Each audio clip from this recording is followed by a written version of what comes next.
Welcome everybody. So this is the first seminar of the EIEE-GREEN seminar series, webinar series. So welcome here today. I'm going to be introducing our first speaker. And before doing so, I'm going to give you a brief introduction of the reason for the seminars to be. So the two institutions that are putting together this seminar series are EIE on one side, EIEE and GREEN on the other side. EIEE stands for RFF-CMCC, European Institute on Economic and the Environment. This institute is a transatlantic partnership between RFF on the one side and CMCC on the other side. The mission of the institute is to improve environmental, energy, and natural resource decision-making through impartial economic research and through policy engagement. On the other hand, we have GREEN. GREEN is a Bocconi institution, and it's the result of the merger between two centers at Bocconi, IEFE and CERTET. And the mission of GREEN is actually to promote research at the intersection of the spatial of socioeconomic phenomena and of climate change, transportation, environmental, and energy markets. So today's seminar, as I was mentioning, is the first of what we hope will be a very long series of seminars. And our speaker is, sorry, my bad. And our speaker is Thomas Lyon. He is Dow Chair of Sustainable Science, Technology and Policy at the Ross School of Business Schools, at the Ross School of Business School of Environment and Sustainability at the University of Michigan. Today is going to be presenting a seminar whose title is Grand Challenges and Local Beliefs, How Belief in Climate Change Relates to Greenhouse Gas Emissions. So I'm going to give the floor to the speaker, who's going to have 45 minutes to present his work. After that, we will be taking questions from the floor here in Milan and also from online. So all the participants online, if they have questions, should type the question into the appropriate space in the app. So here you are. The floor is yours. You have 45 minutes. Okay, thank you very much, Elena. Thank you all for being here. To you folks in cyberspace, thank you for being here. I hope you'll all forgive me if I talk mostly to the people who are actually here live, but I will try to keep you folks in mind as well.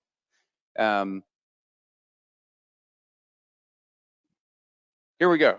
So, grand challenges and local beliefs. What we're looking at is how belief in climate change influences greenhouse gas emissions. Since this is a relatively short seminar, I'm going to kind of plow on through pretty much for 45 minutes. But if something's unclear, please raise your hand and ask a question. We'll certainly handle those.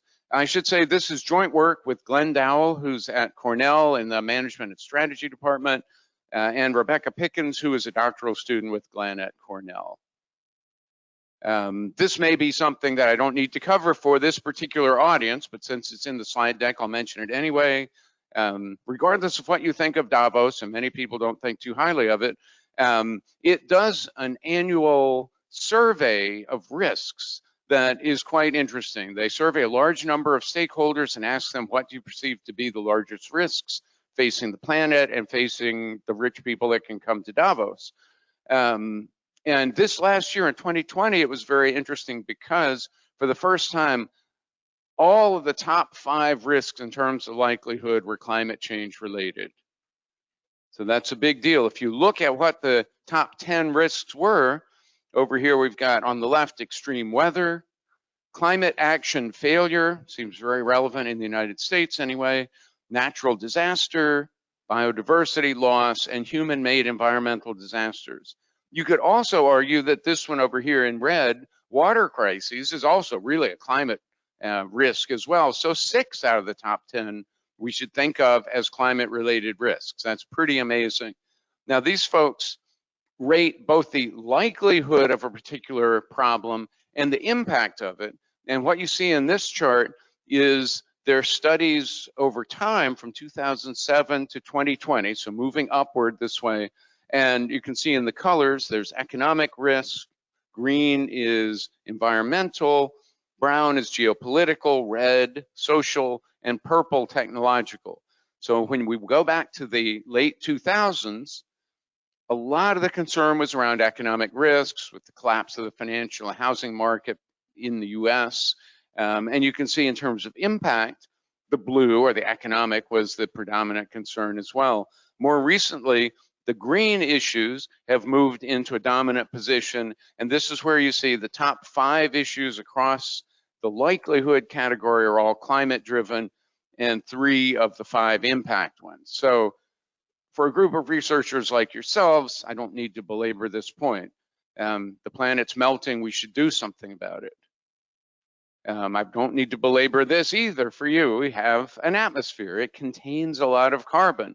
Many people will make the argument that the amount of carbon we're adding to the planet each year is small, only 8 billion tons relative to 800. Why do we worry?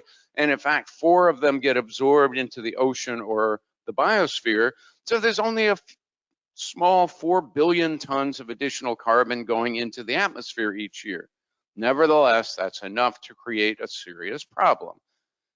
What we want to do today is focus on where do those emissions come from and what's the potential for reducing them.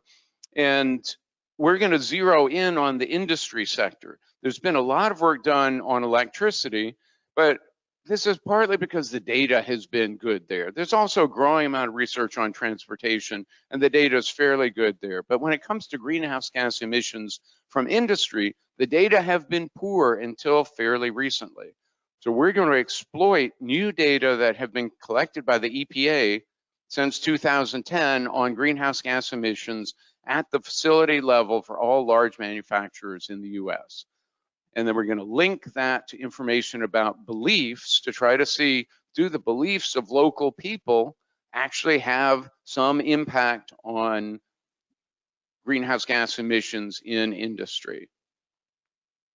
This is interesting from a business perspective as well as an economic and policy perspective, partly because in the US anyway, there's no mandate on greenhouse gas emissions reductions. So the pressures that are driving them are manifold. They come from stakeholders in a variety of places. So it's a complex kind of economic space. This is an extreme externality and therefore very different than the research on toxic chemical emissions that's been done in the past, looking at local effects. Much of that is found what you could call environmental injustice, in the sense that in the US anyway, people who are poor and people of color tend to be exposed to a disproportionate amount of toxic chemical releases. But we wouldn't necessarily expect that with greenhouse gas emissions because they're a global externality. They don't really create local harms. So it gives us a chance to do a check on the environmental justice literature as well. Thirdly, in the US, again, there's a wide divergence on views about climate change, so it's a great chance to study how beliefs might influence things. And 4, it may actually be profitable for companies to reduce their greenhouse gas emissions. So there's potential receptivity within the organization to these kinds of pressures coming from external sources or even from internal beliefs amongst employees. This is a chart from 2014 of one measure of belief about climate. So we have to be very careful when we talk about beliefs about climate to say exactly what are we talking about here. This is the estimated percentage of adults who think global warming is happening. So this is a very minimalist view of global warming.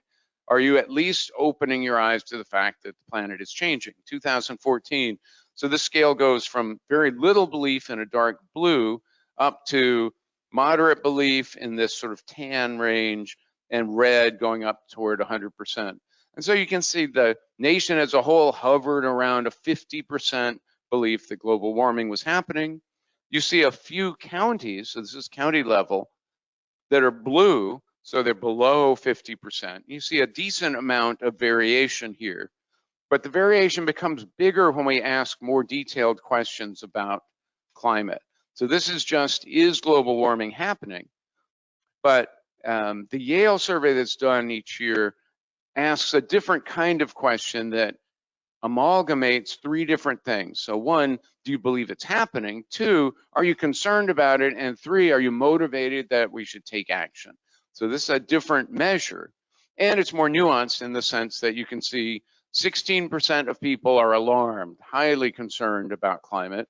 27% were concerned, and then over on the extremes here, dismissive, 15%, are the people that say, I deny that climate change is happening. It's a joke. The Chinese created it as a hoax or something like that. You could call this 12% in the doubtful category climate skeptics, who are pretty sure it's not happening, but they're slightly open-minded. These are the ones that deny it altogether. So this is November 2013, about the same time as the map I showed you. And in the US, there are a lot of things that affect these kinds of beliefs. So this cover story from Newsweek is now a few years back, but it says global warming is a hoax if you follow the Twitter feed of the occupant of the Oval Office or other folks who are generating doubt about climate. This book, I hope you've all read, because it's just a great read. It's fun and interesting, and I think really important. Naomi Oreskes did a historical look at efforts by industry to deny that, say, smoking causes cancer. I see they've been effective in Italy from just walking around. That flame retardants on your pajamas can cause health problems for your kids. That the hole in the ozone layer matters for carcinomas on human skin, and that climate change is happening and important. So these things feed into these beliefs in the US.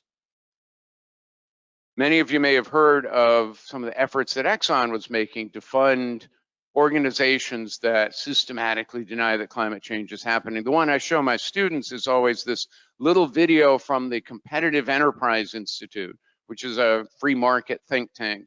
And their video ends with the statement, CO2, they call it pollution, we call it life. And so at some point, Exxon was exposed for funding this kind of silliness, and they pulled their money back. But they've been very involved in trying to deny climate is happening, or climate change is happening, even though their scientists are way too smart to believe that. And in fact, my most recent paper that came out a couple months ago actually develops an economic model of how firms go about creating doubt, basically casting doubt on the credibility of scientific experts so as to delay the passage of public policy. Now, if we look over time, so move from November 2013 to December 2018, 5 years later, the doubt industry seems to be losing some of its effectiveness in the US. Because what you see is that the number of climate deniers has fallen from 15% to 9%. The skeptics have fallen from 12% to 9%, and those who are alarmed have grown from 16 to 29%. So despite the best efforts of the doubt industry, people in the United States are coming to believe that climate change really is real and we need to do something about it. So that's all just a bit of background of why this is interesting to look at in the US context. The other thing to keep in mind is that it may be possible for businesses to save money by reducing greenhouse gas emissions. This is a curve created by McKinsey, the international consultancy, looking at the cost of abatement for a wide range of different potential technologies. And the thing to notice here is that the zero cost line runs right through here. So everything to the right of this point is costly to do in terms of abating emissions. But everything over here is negative cost. So these should be $20 bills or 20 euro bills lying around on the ground that companies can scoop up to save money at the same time as they reduce emissions. And there may be a lot of reasons why firms don't always capture all the savings they could, organizational agency problems within the firm and so forth. But this at least offers the potential that firms can reduce emissions and save money at the same time. So motivations for the paper, one, in terms of strategy and management, there's been surprisingly little work looking at climate change. There's been a little bit in terms of looking at firms that participate in the Carbon Disclosure Project, now just called CDP, and people have looked at who decides to join, What's the impact of joining on your share prices? So does it actually profit the firm or not? And increasingly in recent years, how exactly do they disclose? And do they obfuscate, or do they tell you truthfully and consistently over time what they're doing? But there's been very little work that looks at what are the drivers of greenhouse gas reductions. And that has been done is focused on the electric utility industry for the reason that we actually had good data on actual emissions from electric utilities. Because there we could just measure how much fossil fuel did you combust, and we can calculate what were the greenhouse gas emissions associated with that. But until this new EPA data became available, we couldn't do that for a broader cross-section of manufacturing. So EPA started collecting this data in 2010, and to my surprise, it really hasn't been used much by researchers yet to explore the antecedents of greenhouse gas reductions, which is what we want to do in this paper. So we're basically just asking kind of the first paper to look across various industrial sectors and ask what seems to drive those reductions. And in particular, do beliefs matter? And we're also going to look at corporate structure. So we're going to look at beliefs at the level of individual facilities and beliefs at headquarters. And so there are going to be pressures on the headquarters of an organization to improve. There are going to be pressures at the facility level. And we don't believe either one is necessarily going to be the dominant source of action, because they both matter. Companies make a variety of differential commitments, but they may not be able to implement and enforce them at the local level. And local facilities may want to make change, but they may be struggling against corporate attitudes. So we think both of these things have to be taken into account. Okay, so our hypotheses are very simple and straightforward, I think. There's been earlier work that suggests that local norms influence the behavior of businesses. And you can think of a variety of ways through which that could happen. So it might come through employees who come to work every day, want to make a difference. They want to be able to go home and tell their kids, you know, little Jane, Daddy helped to fight against global warming today by reducing emissions at the plant. Or they may come through norms that affect the manager of the plant and work from the top down. And maybe the manager picks up his kids at daycare and the other parents say, aren't you the guy that works at that Dow chemical plant that emits so many greenhouse gases? Maybe you should do something. So you can imagine these pressures coming in a variety of ways through local norms. Previous work has looked at impact of norms on toxic chemical reductions, looked at which firms join climate leadership programs, and it's also looked at which firms are able to pursue profitable reductions in emissions in terms of how they're structured and whether they have severe agency problems or not. So norms naturally are going to permeate through an organization and through the local facilities of it. And so we expect that local belief in climate change should influence the people that work in local facilities. And our basic starting hypothesis is simply when there's more concern about climate in a given area, facilities will do more to bring down their emissions over time. Yeah. Chemicals and other stuff, people may know that they're coming from that firm, but very few humans are aware of the fact that, say, when you do cement, it generates a lot of greenhouse gas emissions. So I don't know how much. So are you also testing the hypothesis that by making the information available, the DOE is now affecting people, or are you just, because you could also test the fact that now people know which firm better, which firm is producing more, how much greenhouse gas, whereas maybe before they didn't know. So it's a great question. We aren't really interpreting it that way. We're not trying to think of it that way, partly because we don't have a past history where we can see what was the impact of disclosure, because before the program, the data wasn't available. But I think also we had to work to get the data. You know, the average person on the street probably hasn't found the website at EPA and gone through all the data analysis that we have to figure out what's the relative impact. So I think your point's a real one, but that's not how we're really seeing this. Okay, so hypothesis one, local beliefs should affect what facilities do. Hypothesis two is basically the same, but at the level of corporate headquarters.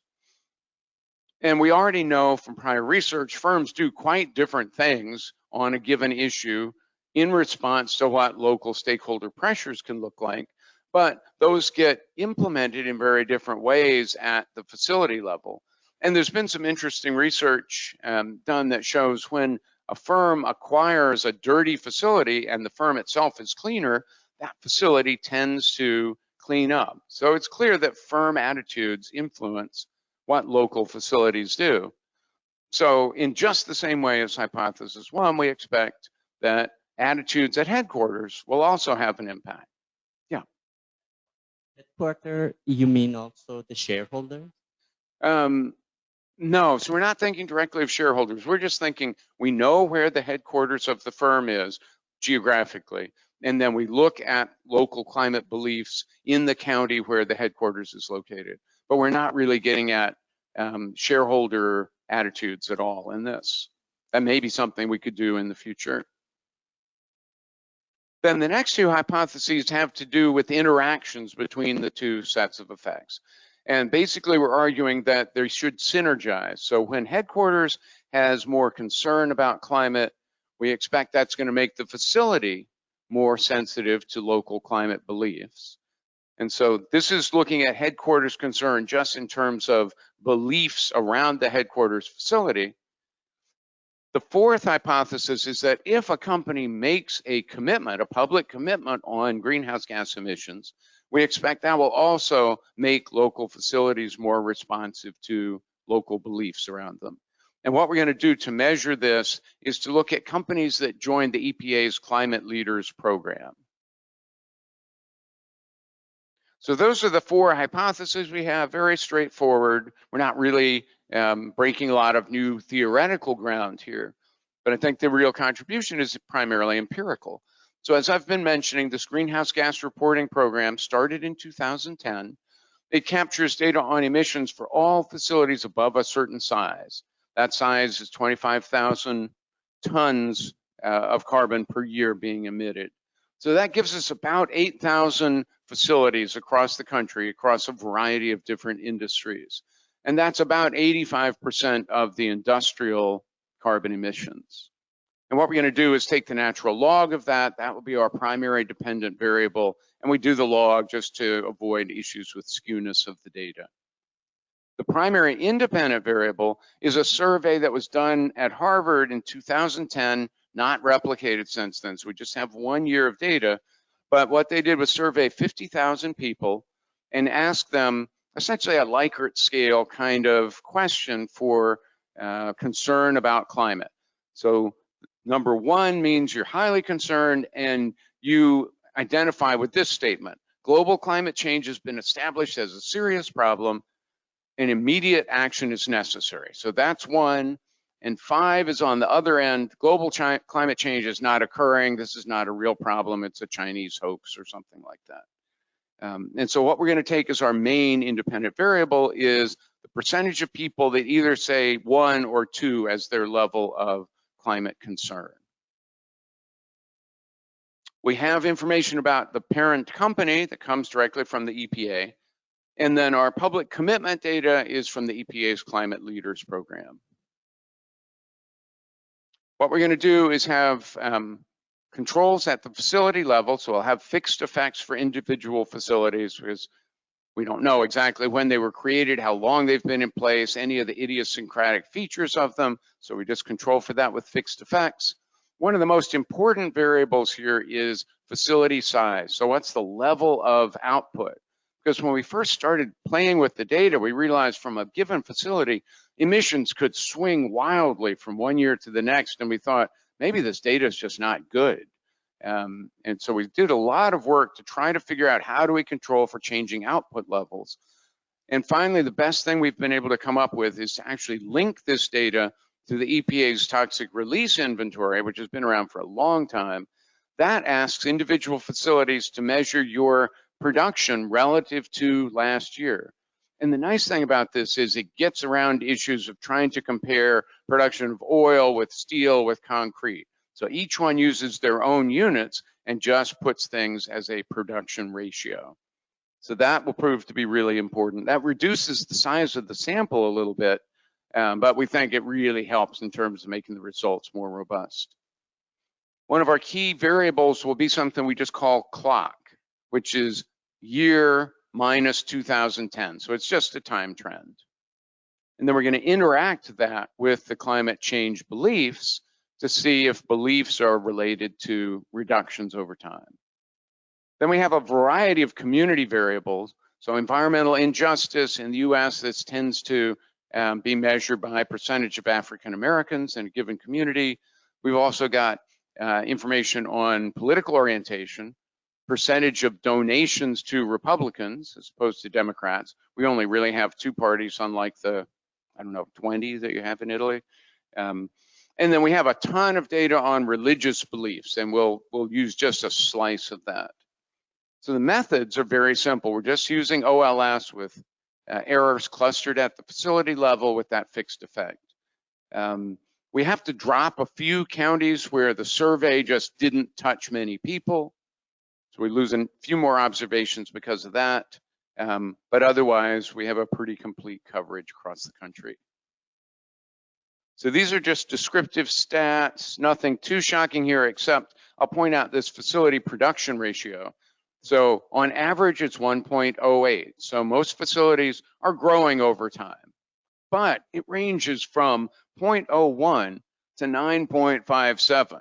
And so you can see why we were getting these wild swings in carbon output. It's because facilities go through remarkable swings in production from year to year. So this one is really very important to control for. Anything interesting to point out here? On average, about 56% of financial contributions go to Republicans. On average, there are about 14.7% African Americans in the typical US county. We're going to measure religious belief by focusing on evangelical Christians because they have the greatest tendency to not believe in climate change or dismiss science even more broadly. And they're about 16% of the population on average in a typical county. We're also going to have data on the number of Sierra Club members in a given area, because one of the things we want to think about is, do beliefs manifest themselves through engagement in NGOs? And so we can test that using this detailed Sierra Club data. We look at whether states have renewable portfolio standards, because that could be the mechanism by which beliefs translate into action. You'll see 19% of the facilities are in the utility industry. Food and textiles accounts for 8%. Primary manufacturing, steel, iron, other metals, chemicals, 48%, and then others, 24%. Correlations, nothing too shocking here. The things that are interesting, there is a strong negative correlation between evangelical proportion and belief in climate change. So this variable number 4 is climate change concern in the facility county. So minus 30.36 correlation. Similarly, very high correlation between Republican donations and climate belief, even stronger at minus 0.48. So maybe it's these things that are driving activity rather than climate belief itself. So we want to check for that. And then we'll note also that utilities emit a lot more carbon than other facilities, so it's very important to control for these sectors. All right, what are our, let's check on time, we're doing well. Basic results. So model 1 is our starting point, very simple, change in production from previous year, highly significant and positive effects. So this production ratio is an important thing to include. The things we want to focus on are clock interacted with climate change concern in the facility county. Highly significant and negative. We do the same thing, clock interacted with climate change concern at headquarters. Negative also, but you'll notice here it's not statistically significant in the first regression. So it seems like maybe that's not quite as important, but when we look at model 2, what we're focusing on is facilities that are not located in the same county as headquarters. Because in model 1, the facilities that are in the headquarters county, we can't parse out the relative impact of those two sets of beliefs. So we have more faith in the results from model 2. And when we look at this one, the coefficients are almost identical. The statistical significant levels are almost identical. So it seems that at first pass, beliefs at both headquarters and the facility are important and have similar magnitudes. Okay, now we're going to split the sample in a couple different ways. First of all, let's look at counties where headquarters doesn't have strong belief in climate change. So below the median level of beliefs in climate, and then headquarters located in counties where climate concern is high. And we see the facility effect is now much lower in these counties where headquarters doesn't care so much, and in fact, it's not significant. But where headquarters is highly concerned, the facility effect is even stronger. It's a larger coefficient. It's also more statistically significant. So this is very consistent with hypothesis number 3. And you can see this plotted out. So the blue line is where headquarters has low climate concern. The red, much steeper, is where headquarters has high climate concern. And the horizontal axis is climate concern at the facility level. And then finally, our hypothesis 4 was about companies that make a public commitment to reduce greenhouse emissions. And what we see here, model 5, is parent company is not an EPA climate leader. Model 6 is the case where the parent company is an EPA climate leader. What you see here is that for both subsamples, the coefficient is significant and negative, but it's much bigger when the firm is committed to be a climate leader. And this again is consistent with our hypothesis 4 that says when headquarters is committed, it causes the local facility to be more responsive to local beliefs. And again, we can plot this out. These are the folks that are not EPA climate leaders, higher emissions levels and coming down more slowly. These are the climate leaders, lower emissions levels and coming down more rapidly. So in terms of our hypotheses, all of them are supported and pretty robustly so. So that's all great. Let's think about the quantitative impact. So you might say, well, yeah, these are statistically significant, but really it doesn't do much. This might be like, oh, power bringing down your emissions 2%. That's great, but maybe it doesn't really matter that much. It does matter. What we find is the quantitative significance is quite high. So if you look at a county with 90th percentile level of beliefs, so that would be 69% of people are highly concerned, that average facility would emit 135,000 pounds of greenhouse gas emissions. If that facility were in the 10th percentile level, where only 24% of people believe climate is happening and important, it would emit 182,000 pounds. That's a 34.5% increase in emissions over a 5-year period associated with that difference in beliefs. We're talking about significant impacts in terms of greenhouse gas emissions, or to put it in simpler terms, beliefs do matter. Believing that the world is flat has consequences and really changes behavior. So it's not just statistically important, but economically and quantitatively important.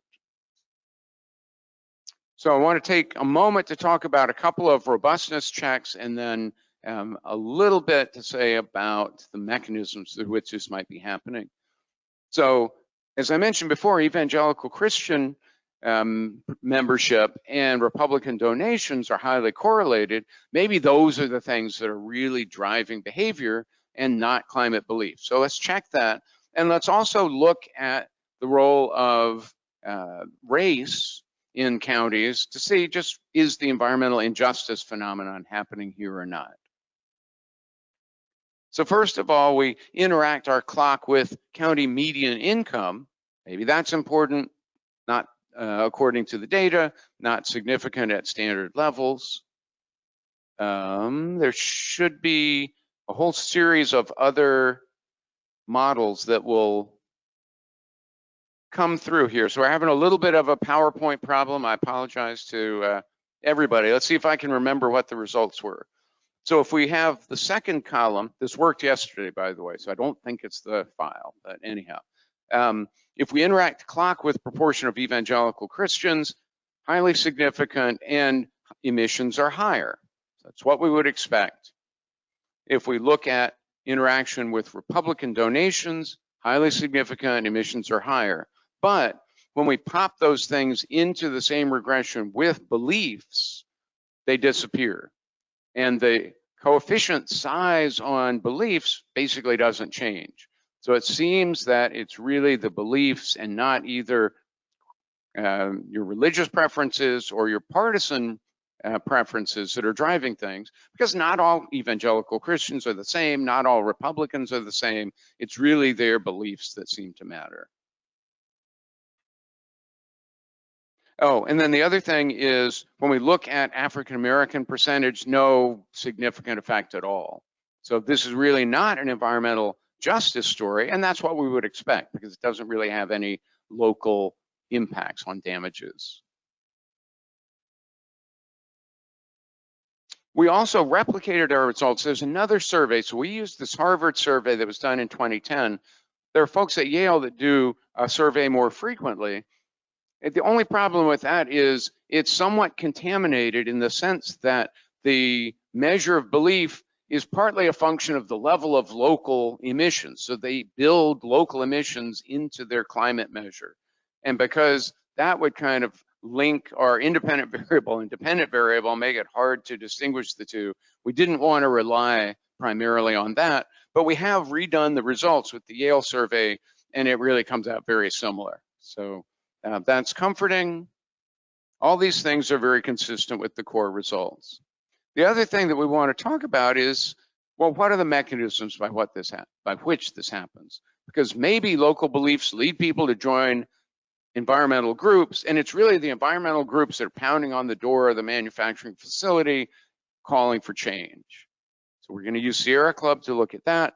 The other possibility is that local beliefs express themselves through public policies, maybe at the state level. And so what we're going to conclude or include here is presence of a renewable portfolio standard, which is one of the measures in the US that has been most effective in driving renewable energy adoption.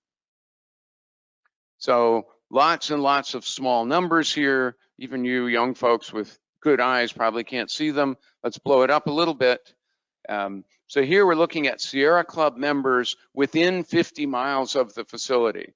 Sierra Club is really the only environmental organization that has strongly organized local chapters and keeps data on them. And they were kind enough to share that data with us. So we're able to very precisely estimate how many Sierra Club members are near a given facility.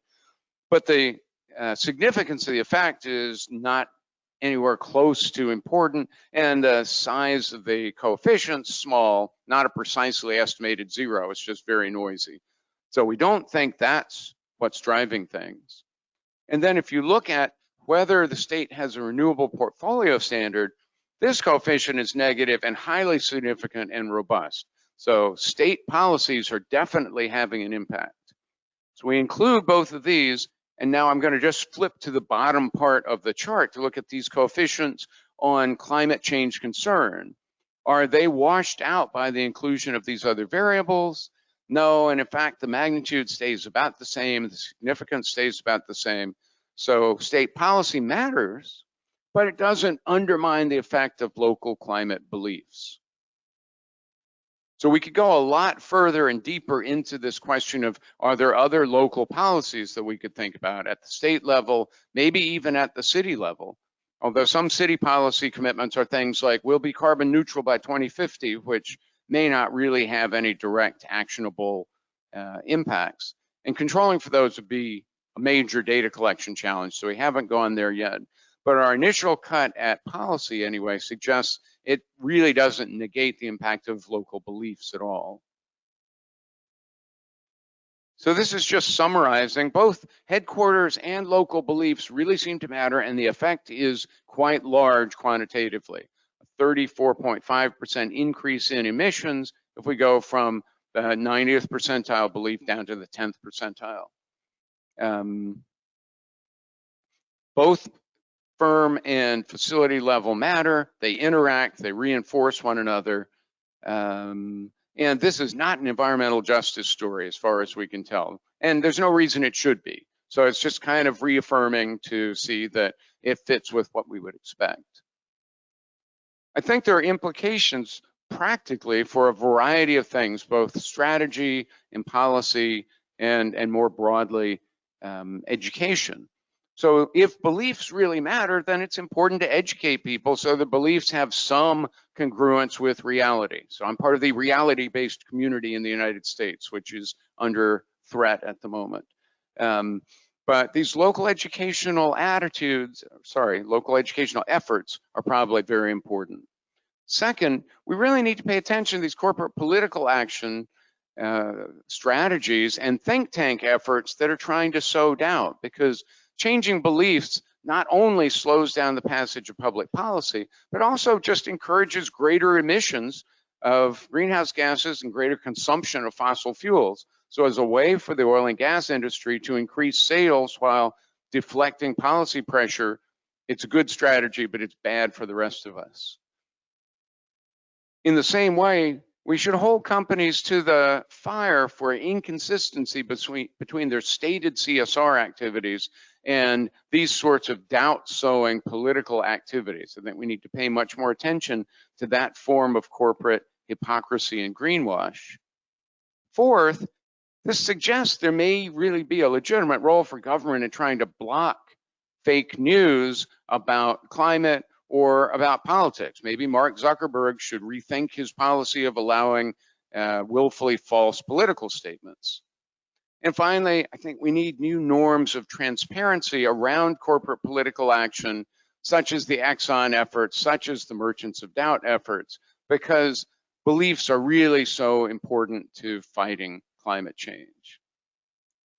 So I think that's, I'll just mention this one paper, which is really more of a polemic than a research paper, but it's arguing that we need to pay as much attention to corporate political responsibility, what we call CPR, as we do to corporate social responsibility. And it's partly because of the impact of things like these local beliefs on greenhouse gas emissions and public policy. So that's the 45-minute version, and I'm happy to take questions. Well, thank you very much. So let me just remind the online participants that in order to ask a question, they should go to the questions tab on the GoToWebinar control panel, which should be on the right of the screen. And this, I hope, will give time to remote participants to ask some questions. What we will do now is we will go around the table to see if there are any questions in here in Milan first. Can I ask two? Okay, so this is Anja Knine from Bocconi. So thanks, Tom. That was super, super interesting. I have two questions, let's say. So the first one, I think your work has, to some extent, speaks to work in international business on institutional duality, and so how units of firms react to the headquarters versus their local setting and so on. And so that in that work, in that tradition, there's the usual three pillars of institutions, right? So this is more about the cognitive one, but we know that regulations also matter, and also what peers do also matters. And so I wondered whether you have some knowledge of how much enforcement plays a role. You addressed that a little bit in the end, but I think, you know, in some states like California or the northeastern states in the US, there's actually a regulation on CO2 emissions or greenhouse gas emissions. So does that matter at all? And more on the normative side, within these different spaces, what is the industry concentration? Could there be some kind of mimetic mechanism as well? I know it's not exactly what you look at, but I'm just curious about that. And the other question that I have is more about, because this data has been used recently, I think, to look at environmental arbitrage, and so whether units would offshore pollution versus reduce pollution on site. And so you have information about size, so I don't know if there's a way to check, or if you already know whether these sites are actually reducing their pollution through improvements, or are they actually reducing capacity and to some extent offshoring that pollution elsewhere? Okay, that's at least 2 questions. Let's see if I can hit some of them.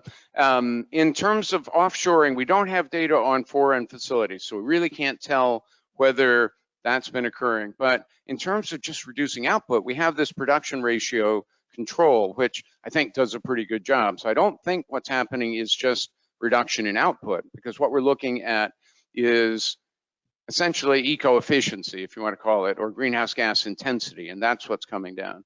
So I don't think that's the problem. There could be internal shifting of production, and we've thought that might be interesting to look at if there's a way to do it. Part of what's challenging is that these facilities, even within a given firm, may be producing quite different things. And the firms don't report very detailed data on that to EPA. So I think to pursue that, we'd have to get a Bureau of the Census proposal put together and get access to the census data, and then link that to this data, which we're leaving for the next project. Let's see, other questions. Enforcement.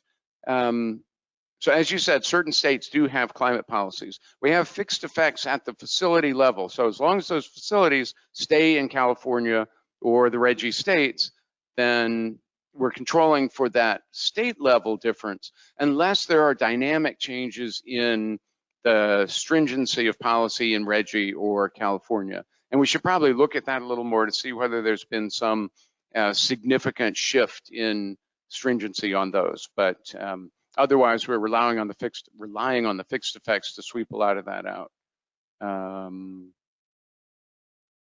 Was there something else? Okay. Well, very well. In the meantime, we have some questions from online, so I'm going to be asking them to be the voice of the remote participants. There are actually 3 very interesting questions. One is on perhaps it's linked with the econometric specification that you use and with the data that you have. And specifically, the question is, how much variation is there in beliefs? Should we expect the results to vary based on the heterogeneity in beliefs that you have within your data? Right, so I guess Oh, there's a lot of heterogeneity in beliefs. I mean, the 90th percentile belief was 69%, the 10% percentile is 25%. We could scroll back to the initial set of summary stats, and I can't remember the standard deviation without doing that, but it's quite significant. So I'm not really worried that we lack heterogeneity in beliefs. Okay. And then we have a second question, which is more on the interpretation of your results. The question is, you have eliminated 2 possible mechanisms of local pressure on facilities via NGOs and via state government. And do you have any speculation on what the actual mechanism might be, or at least what mechanism you might try to investigate next?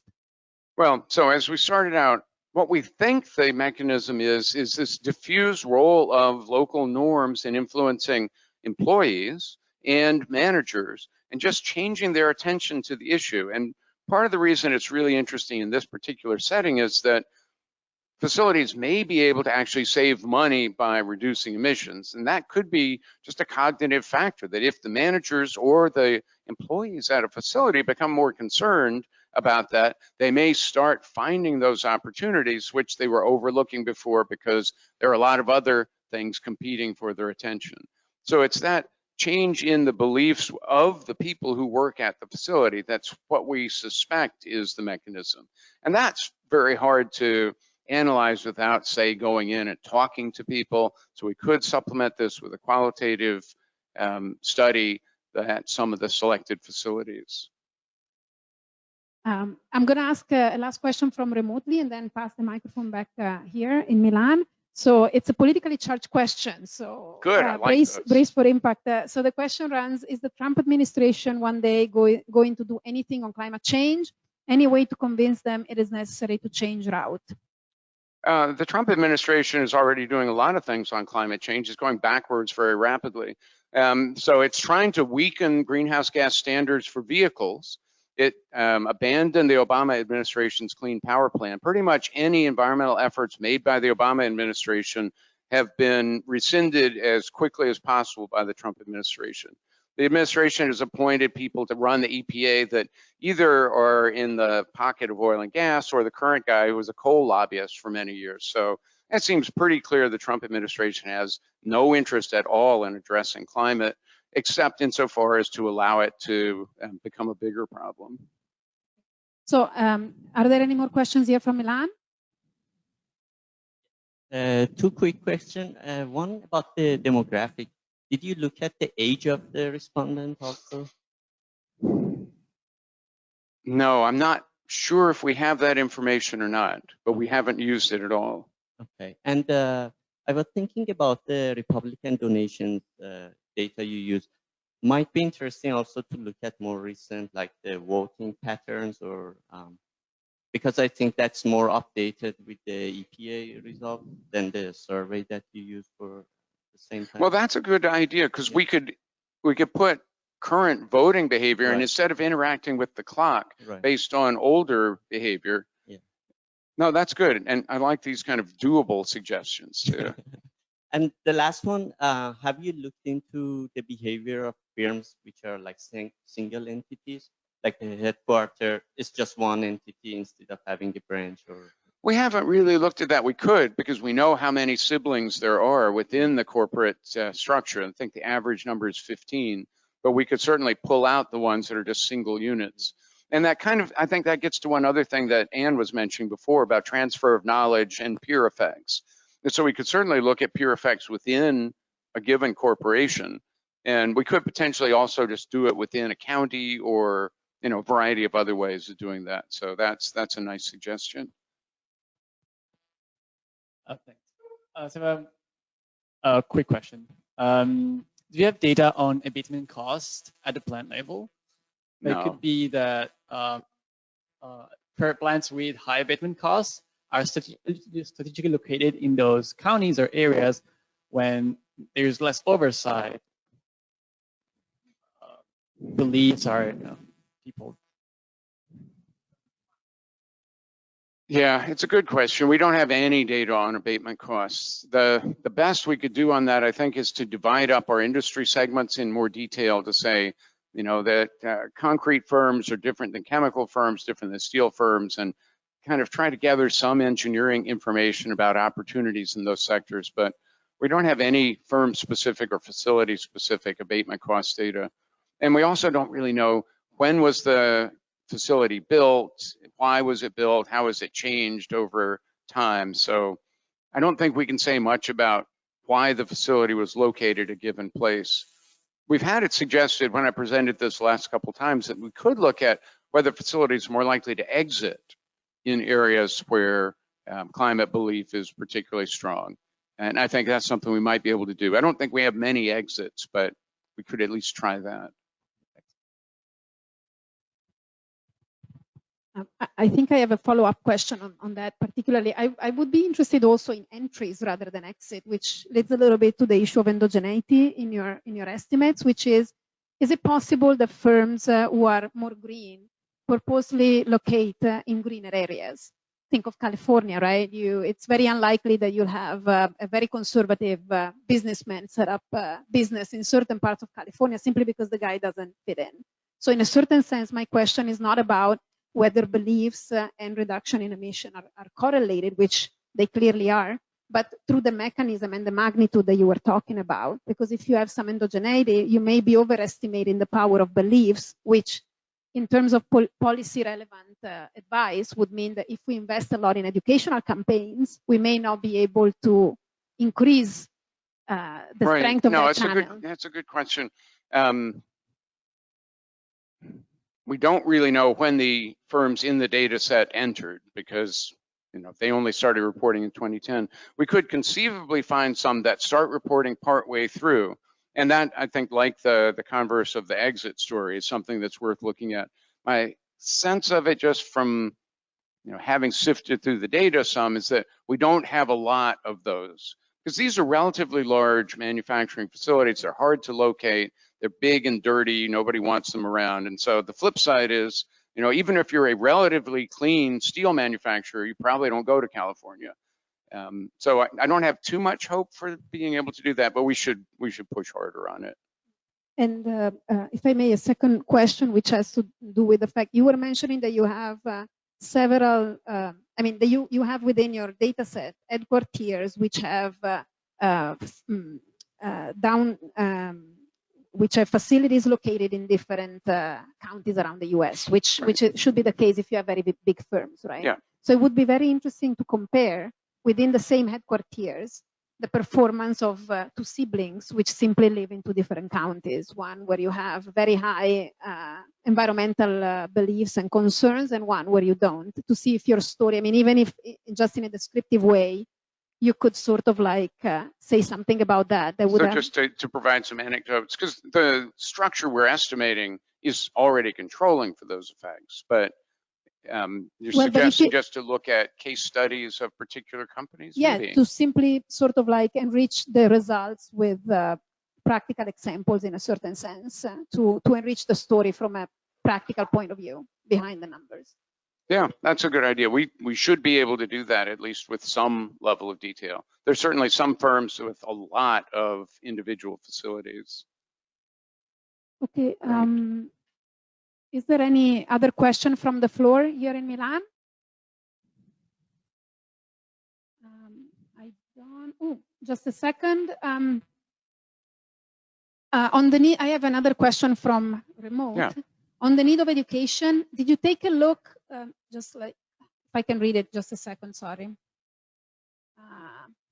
Did you take a look, or will you take a look at counties in which more education is being done? Interesting could be Texas, where Catherine Ahoy works, Director of Climate Science Center and Atmospheric Scientist, Science and Professor of Political Science at Texas Tech University. So I guess the question has to do with the, is asking whether you can actually get information at the county level regarding educational programs that may be available to change the beliefs or to affect the beliefs. Well, a few thoughts about that. We focused on the 2010 beliefs partly because we didn't want to have to get caught up in endogeneity concerns about the evolution of the beliefs at the same time as greenhouse gas emissions were changing. So the suggestion would be kind of a different and supplemental analysis. I've never seen any data on climate education activities at the local level, but they may exist. And we could certainly include a variable for educational attainment in different counties. And the only problem with education as a measure is just it has so many interpretations, because it's got a human capital component, it's got a belief component, but it still might be interesting to do that. But I don't know that we can capture the hey-ho effect, even though I like to hope that it's a powerful one. Well, I think we're getting close to the finishing time for our webinar. So let me just give two final pieces of information before thanking you for your presentation of today. The remote participants should be aware of the fact that this webinar is recorded and will be uploaded on the CMCC YouTube channel. Should you have any questions, you can email webinar@cmcc.it. And let me also remind you that there will be the forthcoming seminar, CMCC webinar, will be dealing with the following topic: CMCC FAO webinar, Carovinia joint work on agriculture, views from parties and observers on topic 2D. Should you need any information on this, you should visit the CMCC website of events, where you can get all the further details. So having said this, and having performed my duties as host, let me thank Tom for the great seminar of today. Thank you very much. And I say goodbye to all the remote participants. All right, thank you.